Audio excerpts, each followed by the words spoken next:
Okay, so this is Chapter 8, Section 3, or really 2.5.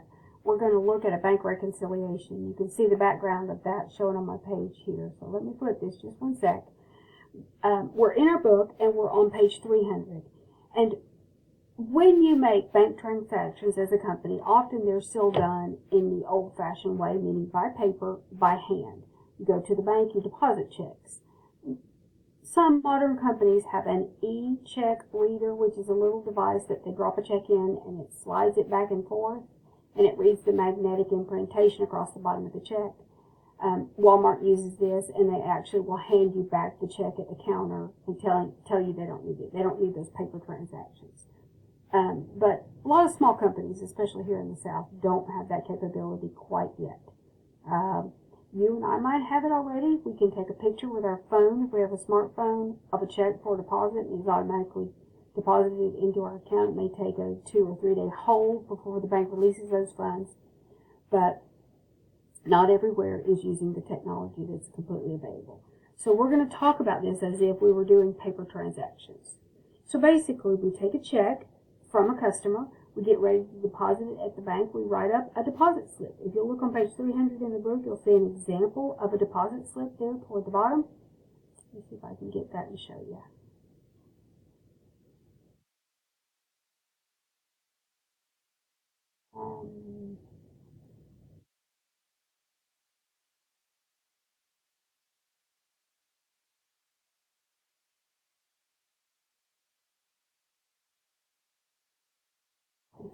Well, that's not even close, is it?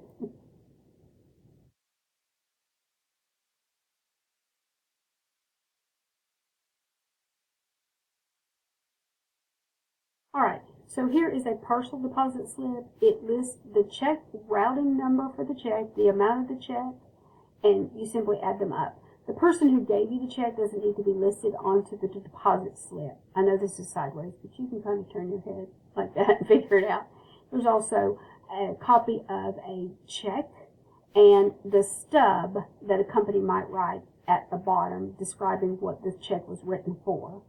And then down here a little bit lower we have a longer or bigger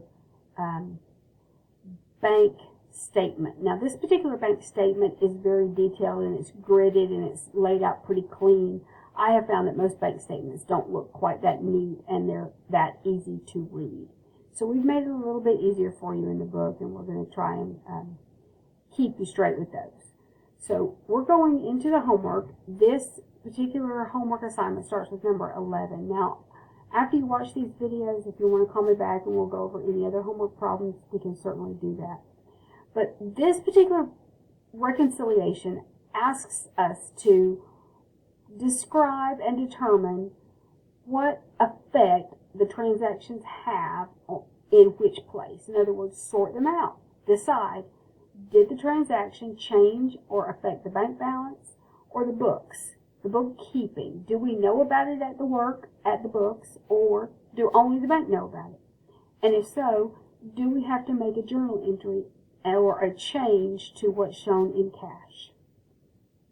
So for this one, we're just going to do that. It asks us to go through and indicate whether they should be added or subtracted from the book of the bank and whether it should be or should not appear on the reconciliation. So this is a question-answer section. This really isn't yet the reconciliation itself. So let me push this up to the top and let's answer. We had outstanding checks to employees on the 30th. So if they're out, do we know about it? Do we know about it?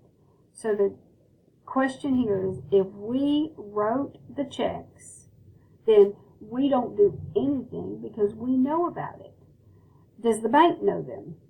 Well, if they haven't cleared and they're outstanding, we must subtract them from the bank. Once they clear the bank, they will have been subtracted. If there is a change to the book, then we need to make an adjustment. We've already recorded this in the book, so we don't have to do anything. No action. And is this shown or not shown on the reconciliation? Because we don't make an adjustment, we don't have to do anything. So let's check to see how that one worked. I guess they mean, is it recorded? So I guess it is shown. Let's change that.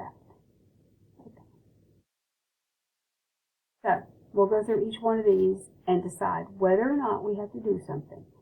A night deposit was made after the bank closed, so we know about that. So if I know about it, I don't do anything to the books, right? But the bank doesn't know about it, but I'm putting money in, so the bank needs to add money. And does that affect the cash account as a debit or a credit? And it's going to be a debit. And then, of course, shown or not shown. I'm not going to do all the showns and not showns. The next one is bank fees for printing haven't been recorded by the company. The bank charged me. I didn't know about it until I got the statement. So basically, the bank takes no action because they already did it. But I have to take some action by taking the money out for the checks to be printed because they charge my account. And that, when we take money out, is a credit to cash. The bank charges me a service charge. It's going to be the same way. I didn't put it in the books yet until they tell me about it. But they already did it, so there's no action on their part. So I'll check that one. All right, and what did I put in there? Oh, night deposit. Well, that means I've already made it to the account, so no action. So just go through these questions. I'm not going to do all of them. I'll do 2 more, and then I'll let you figure the rest out. Basically, what happened is described, and now, are the 2 records the same? Do they equal? So the checks that are outstanding in August cleared the bank in September, and I'm working for September. Okay, so they cleared the bank. The bank knows about them. Nothing has to happen. No action. I already wrote them. I don't need to record them because they were outstanding from last month. So no action. Should be. Yeah. And then the next one, the last one we'll do together. A note receivable. This is when somebody who is your customer who owes you money goes to the bank and pays the bank for you into your account. So it's collected by the bank for the company, but it's not yet recorded by the company. So the bank got the money. They already know about it on the bank balance, on the statement. They don't do anything. But I have to add the money back to my account to show that the payment was received. So I will add, and when we add cash, debit or credit to cash, cash comes in. Cash is a debit. All right, so you should be able to figure the rest of these out for number 11. Now, what I really want to do together is this bank statement, because this one looks a little confusing. If you get to, if you'll flip to page 301 and 30, this same diagram in the book, and when we do a bank reconciliation, the first thing that we're always going to do is open the mail, get the statement out, and begin to write down what the bank says we have. So I'll do the left-hand side first, always. I'll look at the statement, and up here, we're going to imagine that the statement's printed, and it looks a bit like what we just saw in that previous screen, like this. Okay, so this is a statement. It's got the name of the bank, the name of my company, the date of the statement, the ending balance of the statement, telling us how much money we've got in the bank at that point in time, the account number, and again, the date of the statement. It's also got a list of all of the transactions. So sometimes they're deposits, sometimes they're checks, sometimes they're miscellaneous charges. EFT is electronic funds transfer. Sometimes there'll be a charge for me for a customer who wrote a bad check and his check bounced. So it'll look like this, but sometimes it's laid out a little more confusing. These grids make it really easy. So what I'm going to do is take this statement and put in what I get from the statement on the statement side first, the left side first, and then check to see what agrees. So my homework says the bank statement shows 11,937 on deposit at the close of June 30. So I'll simply move down here. So the statement day is going to be June 30, and the statement amount was 11,937. Of course, your amounts will be different, you know. And I'll put that in. All right. So let's go through the transactions. My book then tells me, or my homework says, The cash account, so that's my bookkeeping record, shows that I have $12,497. So I'll move down here. And my book balance is $12,497. Well, obviously these two do not equal. And if I just take out the calculator, I can figure out how much they do not equal by. So $12,497 less $11,937 is a $560 difference. The bank thinks I have less money than my books show that I do by $560. All right, so we'll come back to that. Now, the things that I need to think about and know and understand may have changed the difference in these two balances are, I have some outstanding checks. I have some outstanding checks for 1809. And if you'll look in the book on 301, the book tells us clearly when we have outstanding checks, we subtract them on the depositor's books. So I already did that. So if the bank doesn't know about them, then I have to show or change the bank balance by that amount. So the first one, 1809, is going to be subtracted from the bank balance because they haven't cleared the bank. I know about them. The bank doesn't. Next thing is the statement comes up and tells me that there's a $70 bank charge. Well, the bank knows about it. I don't. So over here on the bookkeeping side, I'll subtract or deduct $70. Well, that put me further away than ever. I'm not there yet. Okay, so now on check number 919, which I wrote it out. Let's see, correctly drawn for $289 for payment of utility bill, Delgado, that's me. Recorded it in the journal with a debit for $298. This was a mistake on my part. My books have a difference. My books think that instead of, let's clear this out, $298, I wrote it for $289, $9.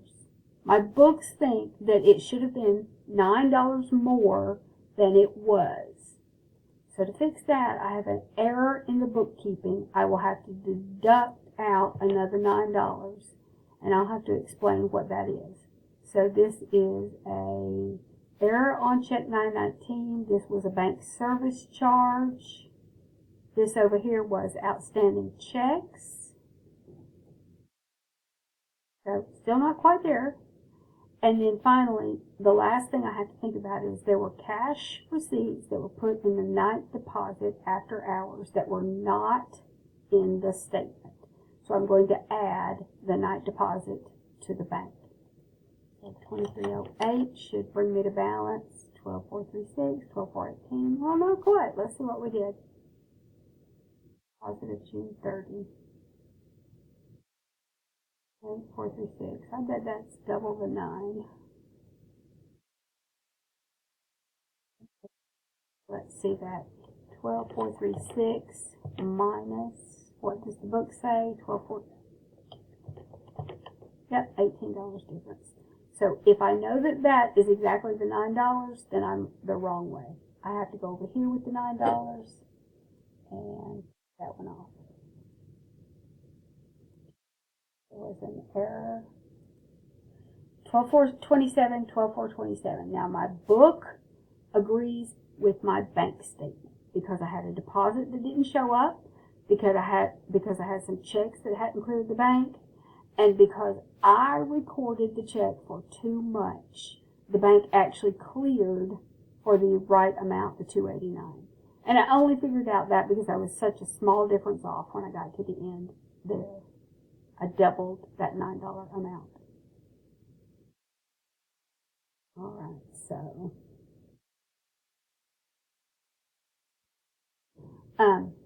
now there are several of these.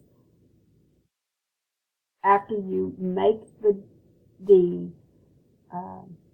bank reconciliation, if there are adjustments that have to be made, you will record those. The only recorded adjustments are going to be those that affect the books. If it doesn't affect the books, then you're just going to say, check that entry for no journal entry needed. Okay, no journal entry. So if I had outstanding checks, does it require? It does not. It does not affect the bookkeeping. So the only ones that get recorded are the bookkeeping transactions. One, record the adjusting entry to bank service charges. So I do have to adjust the books for that. I didn't know about it. This is going to be $70 that I had to pay out in cash. So we know it's going to be a cash credit. And we know that those are called service fees or bank service fees or banking fees. However you have created those.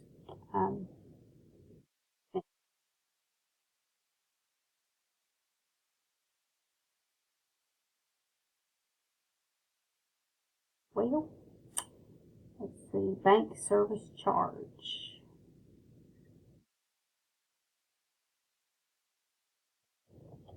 Bank. How about service? Well,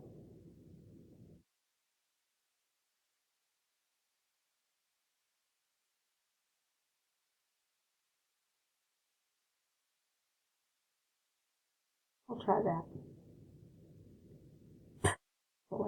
Should have been bank service charges.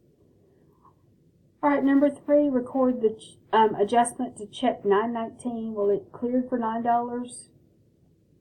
We wrote it for $9 too much in the journal, so we have to take out the $9. And then this was deposit, and there'll be no entry for that deposit because it's just an outstanding deposit. All right, so let's look at the next one. Here's another bank reconciliation. It's going to be exactly the same and the same. Once you've done all that, then you'll go into creating the balance sheet for the company. We divide it up into current and plant and current and long term. And then once again, we're going to decide our ratios for the end of the chapter. So the ratio for this time is our days of sales uncollected. Our days of sales uncollected help us measure how quickly we can get cash for what we're owed. If we're owed money, we need to collect that cash as quickly as we can, because statistics tell us, history tells us, that if you can't get that cash quickly, you have less chance of collecting that cash at all. And the ratio for that one is account receivable divided by net sales. So in this case, they're just asking you to fill in the words and then multiply by 365 days, the only option, and that's our ratio. So your numbers are given to you up here in the problem. It tells you year 1 and year 2. So net sales for year 1 are 668, and net sales for year 2 are 747. And then we'll divide those by the number of days in a year and then come up with our answer. So again, I'm going to come back into our calculator and figure that out. So 668 divided by 747 is, multiplied by 365 days in a year, 326 days it looks like. Check that and see if that's actually right. Oh, so I must have put those in the wrong places. Year 1, account received, oh, that's because I did. Yeah, year 1 is 668 for net sales, and year 2 was 747 for net sales. Is that right? 747, 668. There we go. Account receivables for year 1 were 56,000. That seems like a lot of days. And 94,000. Now we'll try that with our calculator. 56,000 divided by 668,000 is 0.083 multiplied by 365 days in a year. It takes us on average 30.59 days to collect. And I believe they're going to tell us to round to the nearest, and we'll do that. All right. and you should be able to go ahead and do the rest of it. Divide your account receivable by your net sales, take that answer, multiply it by 365 to finish out the days of sales that are uncollected. Again, the quicker you collect, the more chance you'll have to collect. Okay, let me know if you have any questions or any problems about this one. This video is a little bit longer than the other two, so hang with it. I think it'll be